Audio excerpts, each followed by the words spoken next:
महाभारत का सबसे रहस्यमयी योद्धा सिर्फ 3 बाणों से खत्म कर देता पूरी सेना। दोस्तों, महाभारत दुनिया का सबसे बड़ा युद्ध, जहां भीष्म जैसे महायोद्धा थे, कर्ण जैसा दानवीर था और अर्जुन जैसा महान धनुर्धर। लेकिन इन सभी के बीच एक ऐसा योद्धा भी मौजूद था जिसकी शक्ति से स्वयं श्री कृष्ण भी चिंतित हो गए थे। एक ऐसा वीर जो सिर्फ 3 बाणों से पूरी सेना का अंत कर सकता था। उस योद्धा का नाम था बर्बरीक। चलिए सबसे पहले जानते हैं बर्बरीक का जन्म। बर्बरीक महाबली भीम के पोते और घटोत्कच के पुत्र थे। उनकी माता थी नाग कन्या मौरवी, जिसके कारण बर्बरीक में अद्भुत शक्ति और दिव्य तेज था। बचपन से ही उनका मन युद्ध कला और तपस्या में लगता था। कहा जाता है कि छोटी उम्र में ही उन्होंने इतने कठिन अस्त्र सीख लिए थे जिन्हें बड़े बड़े योद्धा भी नहीं समझ पाते थे। चलिए सबसे पहले जानते हैं कि 3 दिव्य बाणों का रहस्य क्या था। अपनी शक्ति को और बढ़ाने के लिए बर्बरीक ने भगवान शिव की कठोर तपस्या की। वर्षों की तपस्या के बाद भगवान शिव प्रसन्न हुए और उन्होंने बर्बरीक को दिए 3 दिव्य बाण। ये साधारण बाण नहीं थे। पहला बाण दुश्मनों को चिन्हित करता था। दूसरा बाण जिन्हें बचाना हो उन्हें सुरक्षित कर देता था और तीसरा बाण एक पल में सभी चिन्हित शत्रुओं का अंत कर देता था। यानी चाहे लाखों सैनिक हो, बर्बरीक के 3 बाण पूरी सेना के लिए काफी थे। जब महाभारत युद्ध शुरू होने वाला था, तब बर्बरीक ने भी युद्ध में जाने का निर्णय लिया।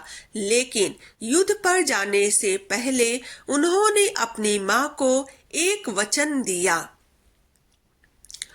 और कहा कि बेटा, हमेशा हारने वाले पक्ष का साथ देना। तो बर्बरीक ने यह वचन स्वीकार कर लिया, लेकिन उन्हें नहीं पता था कि यही वचन आगे चलकर उनके जीवन का सबसे बड़ा मोड़ बनेगा।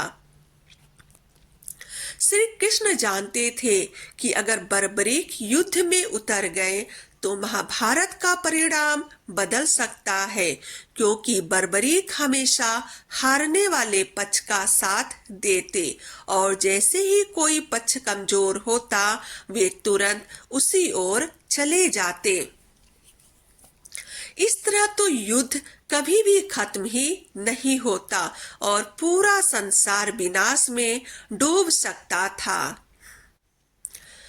तो फिर श्री कृष्ण बर्बरीक को रोकने के लिए श्री कृष्ण ने ब्राह्मण का रूप धारण किया और रास्ते में उनसे मिलने पहुंचे। श्री कृष्ण बोले कि सुना है तुम्हारे पास केवल 3 बाण हैं, क्या सच में वे इतने शक्तिशाली हैं? तो बर्बरीक हल्की मुस्कान के साथ बोले, 3 नहीं, एक ही बाण ही काफी है। कृष्ण ने बर्बरीक की परीक्षा लेने का निश्चय किया। उन्होंने पेड़ की ओर इशारा करते हुए कहा कि अगर तुम्हारे बाण इतने शक्तिशाली हैं, तो इस पेड़ के सभी पत्तों को भेद कर दिखाओ। लेकिन कृष्ण ने चुपके से एक पत्ता अपने पैर के नीचे दबा लिया। जैसे ही बर्बरीक ने बाण छोड़ा, वह हवा में बिजली की तरह घूमने लगा और अगले ही पल उसने पेड़ के हर पत्ते को छू लिया और फिर अचानक वह कृष्ण के पैर के आसपास घूमने लगा। फिर बर्बरीक ने बोला कि ब्राह्मण देव, आप अपने पैर हटा लीजिए, वरना बाण आपके पैर को भी भेद देगा। यह देखकर श्री कृष्ण समझ गए कि यह योद्धा वास्तव में अजेय है। अब श्री कृष्ण जानते थे कि धर्म की रक्षा के लिए बर्बरीक को युद्ध से रोकना जरूरी है। तब उन्होंने बर्बरीक से दान मांगा। बर्बरीक बोलते हैं कि ब्राह्मण देव बताइए आपको क्या चाहिए। श्री कृष्ण गंभीर स्वर में कि मुझे तुम्हारा शीश चाहिए। एक पल के लिए सब शांत हो गए, लेकिन बर्बरीक बिना डरे मुस्कुराए। बर्बरीक ने कहा कि अगर यही धर्म की इच्छा है तो मैं अपना शीश दान करता हूँ। तब श्री कृष्ण ने अपना विराट रूप दिखाया और बर्बरीक को बताया कि तुम्हारा बलिदान धर्म की रक्षा के लिए आवश्यक है। बर्बरीक ने हाथ जोड़कर अपना शीश अर्पित कर दिया। युद्ध का सबसे बड़ा साक्षी जो मरने से पहले बर्बरीक की सिर्फ एक अंतिम इच्छा थी कि मैं पूरा महाभारत युद्ध देखना चाहता हूँ। श्री कृष्ण ने उनका शीश एक ऊंची पहाड़ी पर स्थापित कर दिया, जहाँ से बर्बरीक ने 18 दिनों तक पूरा युद्ध देखा। महाभारत का सबसे बड़ा रहस्य कि जब युद्ध समाप्त हुआ तब पांडवों में विवाद होने लगा कि जीत का सबसे बड़ा श्रेय किसे जाता है। तब श्री कृष्ण मुस्कुराए और बोले, इस प्रश्न का उत्तर बर्बरीक ही देंगे क्योंकि उन्होंने पूरा युद्ध देखा है।